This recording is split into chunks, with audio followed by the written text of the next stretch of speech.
Olá, tudo bem com vocês? Sejam muito bem-vindos a essa noite. Nós estamos estudando o profeta Isaías, também conhecido como profeta para a nação de Judá, mas o profeta do Evangelho. É ele que anuncia ou pré-anuncia como seria a nossa salvação, como seria a nossa redenção. E ele acertou em tudo. Uma coisa fantástica é estudar essa profecia que é tão atual para os nossos dias de hoje. Também você vai notar no decorrer do estudo que muito que se aplicou no povo naquela época cabe também para o povo dos nossos dias. Por isso que é tão interessante e tão bacana estudar a palavra de Deus, que ela é atual para os nossos dias. Quero convidar você para participar desse estudo toda sexta-feira, às 8 horas da noite. Você é nosso convidado para divulgar também esse material, para deixar, se você puder, o seu like, deixar aí a sua inscrição, não para que nós possamos crescer e nos tornar famosos, qualquer outro interesse a não ser a divulgação da palavra, que é diferenciada porque nós amamos as Escrituras e queremos o crescimento espiritual da igreja, o seu desenvolvimento, o conhecimento na fé. Que o Senhor te abençoe. E nós já vamos rapidamente para a nossa aula de hoje, porque nós estamos estudando, se você lembra da aula passada, nós começamos falando da decadência de Judá nos dias de Isaías. A decadência de Judá nos dias de Isaías. E aí, na aula passada, nós falamos desses três problemas socialmente, não é? Politicamente e espiritualmente. Hoje eu quero continuar falando do problema espiritual, rever um pedaço que a gente já deu, mas vamos aplicar mais profundamente. Quero então convidar você para estar comigo durante esse tempo hoje para estudar essa palavra. Então, a decadência do povo de Judá já era generalizada, ou seja, todo o povo estava comprometido. Isaías compara, então, esse povo com um corpo totalmente doente, debilitado. Se você for comigo aqui no versículo 5 do capítulo 1, versículo 5 do capítulo 1, eu vou colocar a Bíblia para você. Então, se você for comigo, olha que a Bíblia fala aqui: por que a vez de ainda ser feridos, visto que continuais em rebeldia, toda a cabeça está doente, e todo o coração enfermo. Desde a planta do pé até a cabeça, não há nele coisa sã, senão feridas, contusões e chagas inflamadas, umas e outras não espremidas, nem atadas, nem amolecidas com óleo. Então veja que Isaías compara com o corpo totalmente doente e debilitado. E no decorrer do livro de Isaías, muitos pecados são especificados. Por exemplo, nesse versículo 5 mesmo que nós lemos aqui, já fala sobre um pecado que é rebeldia. Então, visto que continuais em rebeldia, então a rebeldia já é a maior característica de um povo que se levanta contra o seu Deus. Rebelião, rebeldia. Agora, o primeiro delito a ser condenado como um dos mais nocivos é o culto religioso. Então, Deus vai condenar o culto daquele povo, porque ele estava associado com a iniquidade. O culto associado com o pecado, com a iniquidade. Além da falsidade da vida espiritual, são mencionados no primeiro capítulo quais os pecados que são mencionados no primeiro capítulo. Então, eu vou abrir para você rapidinho, voltar aqui no PowerPoint aqui. Isso.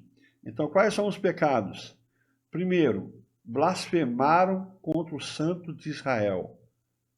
A falsidade no culto.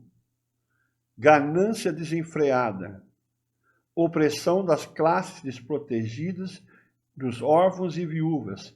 Violência, homicidas, corrupção de líderes. E eu quero então provar isso biblicamente para vocês.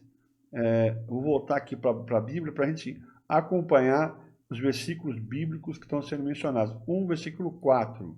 Então, se a gente for para 1, versículo 4, ele diz assim: ai dessa nação pecaminosa, povo carregado de iniquidade. E se você olhar o que é iniquidade, né, perversidade, depravação, culpa ou punição por iniquidade, culpa, referindo-se à condição, consequência ou punição por iniquidade. Então, a gente vê que ai dessa nação pecaminosa, povo carregado de iniquidade, raça de malignos, filhos corruptores, abandonaram o Senhor.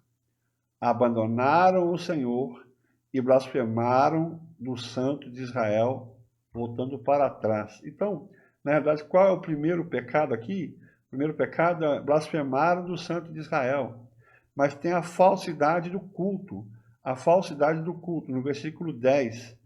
Olha o que a Bíblia fala aqui. Ouvi a palavra do Senhor, vós príncipes de Sodoma, prestai ouvidos à lei do nosso Deus, vosso povo de Gomorra. Veja que então compara o povo com o povo de Sodoma e Gomorra. Todo mundo lembra lá de Ló, lá no início da palavra. De quem me serve a mim a multidão de vossos sacrifícios, diz o Senhor. Estou farto dos holocaustos, veja o culto, né? De carneiros e da gordura de animais cevados, e não me agrado do sangue de novilhos, nem de cordeiros. Então, a falsidade do culto, e nem de bodes. Então, havia falsidade no culto, e também uma ganância desenfreada. No versículo 23 aqui, os teus príncipes são rebeldes e companheiros de ladrões. Companheiros de ladrões, cada um deles ama o suborno e corre atrás de recompensas.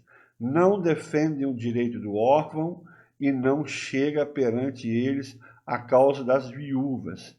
Então a gente começa a notar que Deus tinha abençoado eles com riqueza, mas que na realidade isso serviu para corrupção, que ele não tinha interesse em ajudar o próximo, eles eram egoístas, avarentos mesmos, né, e foi condenado pelo Senhor. E também a opressão das classes desprotegidas, a gente já viu aqui no versículo 23, mas vamos aqui para o versículo 17. O versículo 17 ele fala assim: aprendei a fazer o bem, atendei à justiça, repreendei ao opressor, defendei o direito do órfão e pleiteai a causa das viúvas. Então, o que acontece é que o Senhor, ele defende as pessoas que estão em fraqueza, as pessoas que são necessitadas, a classe menos favorecida, que era ignorado e rejeitado pelo povo de Israel. E também chama eles de violentos e homicidas.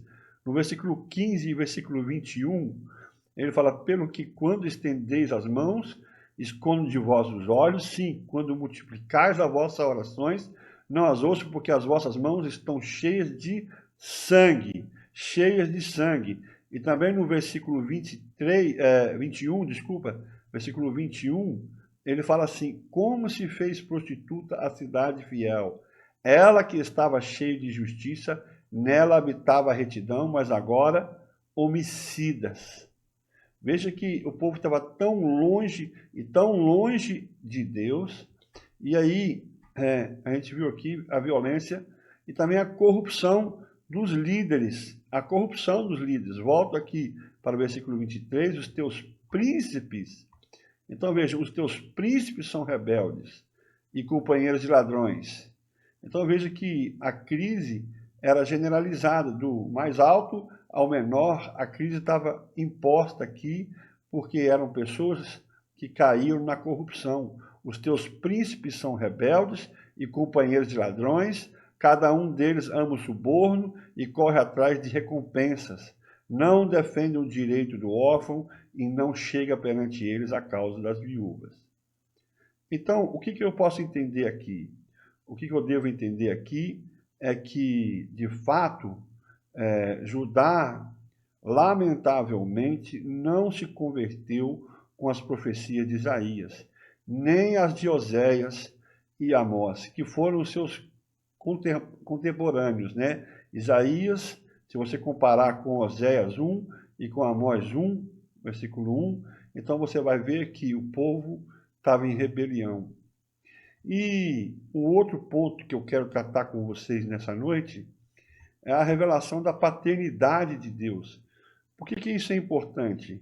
Porque, de fato, Deus vai se revelar como Pai.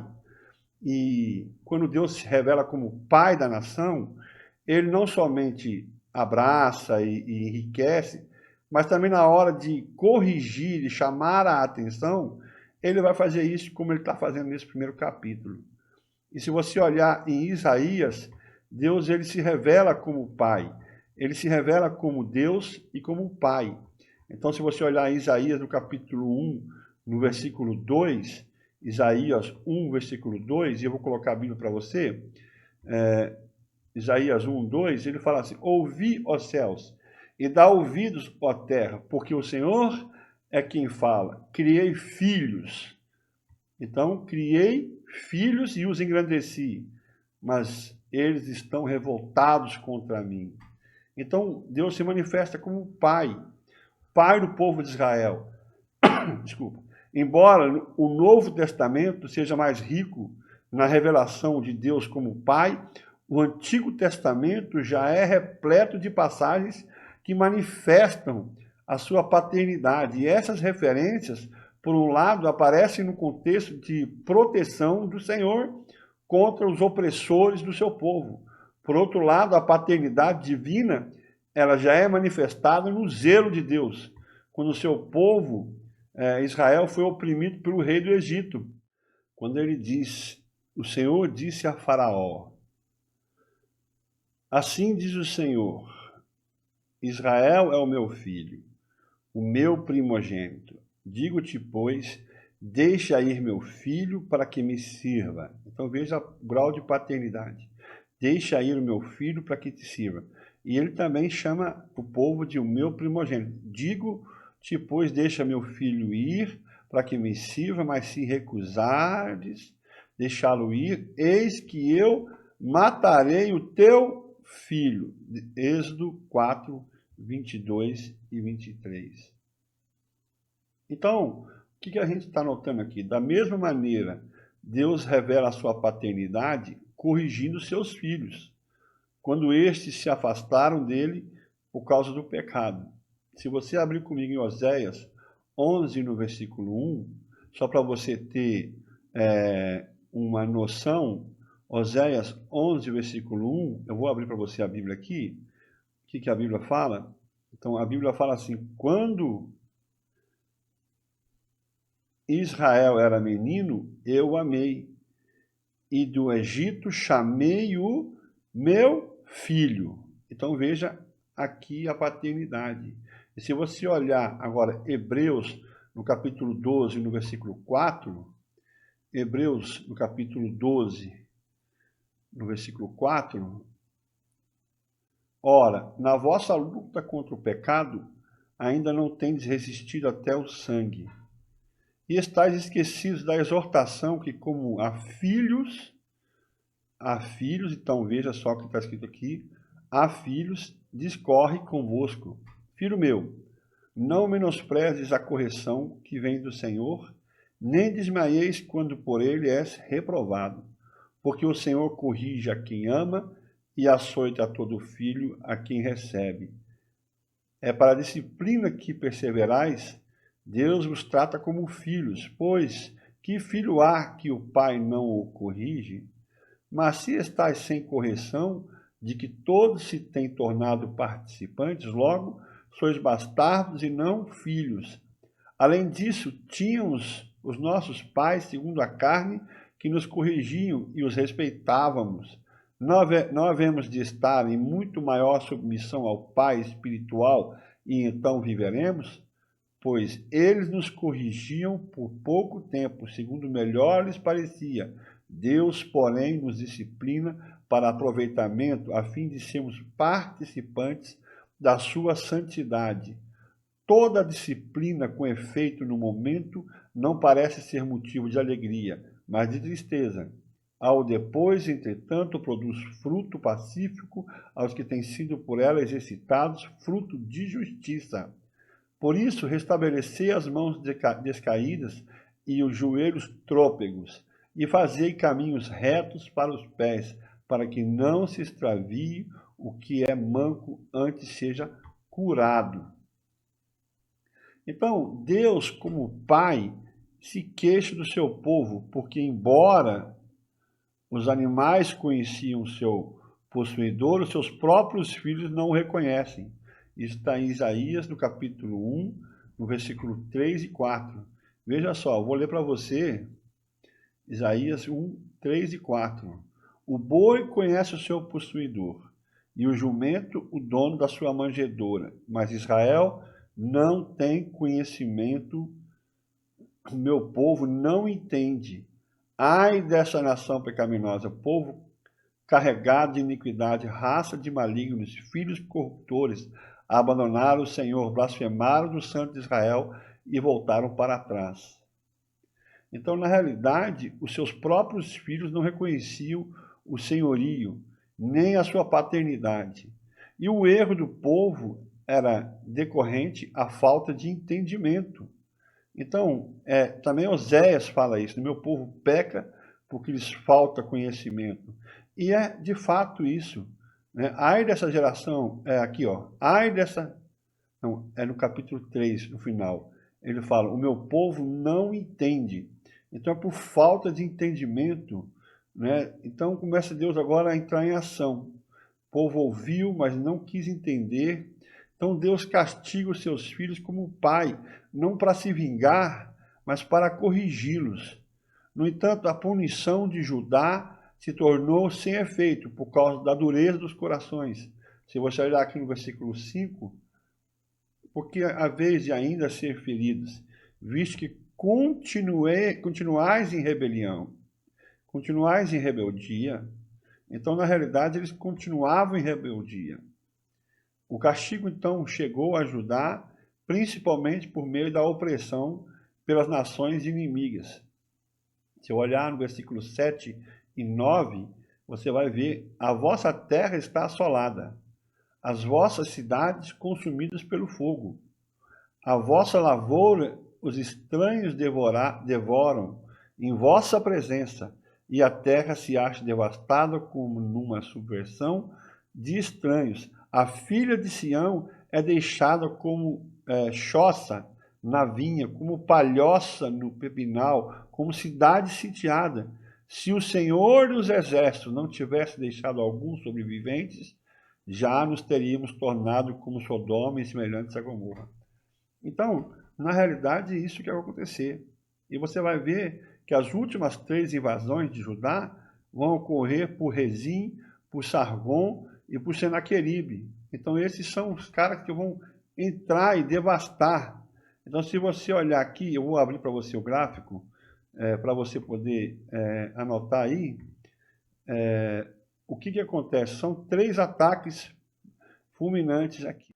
E sucedeu no dia de Acás, filho de Jotão, então é Acás, filho de Jotão, filho de Uzias, rei de Judá, que Rezim, rei da Síria, e Peca, filho de Remalias, rei de Israel, subiram a Jerusalém para pelejarem contra ela, porém não prevaleceram contra ela. Deu-se aviso à casa de Davi, então era um aviso. A Síria está aliada com Efraim. Então ficou agitado o coração de Acás e o coração do seu povo, como se agitam as árvores do bosque com o vento. Disse o Senhor a Isaías, agora sai tu com teu filho, que se chama Um Resto Volverá, ao encontro de Acás, que está na outra extremidade do aqueduto do açude superior, junto ao caminho do campo do lavadeiro. E diz-lhe, acautela-te e aquieta-te, não temas, nem se desanime o teu coração por causa desses 2 tocos de tições fumegantes, por causa do ardor da ira de Rezim e da Síria e do filho de Remalias, porquanto a Síria resolveu fazer-te mal, bem como Efraim e o filho de Remalias, dizendo, subamos contra Judá e amedrontemo-lo e conquistemos para nós e façamos reinar no meio dele o filho de Tabeal. Assim diz o Senhor Deus, isto não subsistirá, nem tampouco acontecerá, mas a capital da Síria será Damasco, e o cabeça de Damasco Rezim, e dentro de 65 anos Efraim será destruído e deixará de ser povo. Entretanto, a capital de Efraim será Samaria, e o cabeça de Samaria, o filho de Remalias, se não crerdes, certamente não permanecereis. Então, veja que isso aqui é um aviso. Isso aqui é um aviso. É um aviso, e Deus sempre faz isso. Ele entra com um aviso, ele anuncia, se vocês não me ouvirem, vai acontecer isso. Eu quero ainda falar um pouco com vocês sobre os remanescentes, porque no capítulo 1, versículo 9, mostra que nem todo mundo cometeu um erro, e por causa desses também, o Senhor foi fiel. Por causa desses, o Senhor foi fiel e protegeu o povo por causa dos remanescentes. Esse termo remanescentes é um termo teológico, né, que induz aqueles que sobraram, aqueles que não se curvaram, aqueles que não se dobraram diante, né, que não se corromperam, que não entraram no mesmo pecado.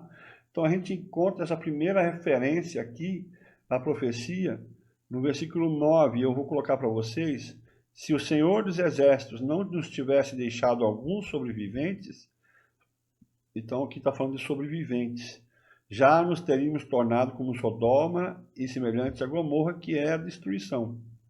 É a destruição completa. Então, de fato, o que a gente tem que entender é isso, que o Senhor, ele não castigou e não efetuou na sua totalidade o castigo, não destruiu tudo por causa dos remanescentes. Então, na primeira referência da profecia de Isaías, essa doutrina importante que nós temos na nossa igreja, chamada os remanescentes, também chamado sobreviventes, ou o restante. O remanescente, ele se refere a um sentido restrito àqueles que sobreviveram às consecutivas invasões e o cativeiro. Mas no sentido mais amplo, a doutrina dos remanescentes se refere aos convertidos de Israel. E no sentido da escatologia, há aqueles que se arrependeram dos seus pecados, ou aqueles que se arrependerão dos seus pecados nos tempos do fim. Isaías 10, 21 e 22. Isaías 10, 21 a 22. Vou abrir para você. Isaías 10, 21 a 22. Vou abrir aqui a Bíblia, a gente conferir junto, e os restantes se converterão ao Deus forte, sim, os restantes de Jacó, porque ainda que o teu povo, ó Israel, seja como a areia do mar, o restante se converterá, destruição será determinada, transbordante de justiça. Então, na realidade, antes dessa destruição, ainda se fala daqueles que se arrependeram, daqueles que se converteram, são chamados também os restantes de Judá, os restantes de Judá. Interessante isso. O que é mais importante para nós hoje é entender isso. Em outras palavras, aqueles que têm os nomes escritos no livro da vida.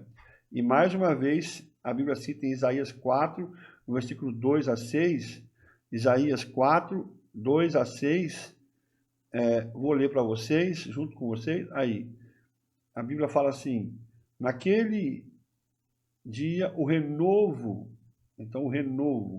do Senhor será de beleza e de glória, e o fruto da terra orgulho e adorno para os de Israel que forem salvos.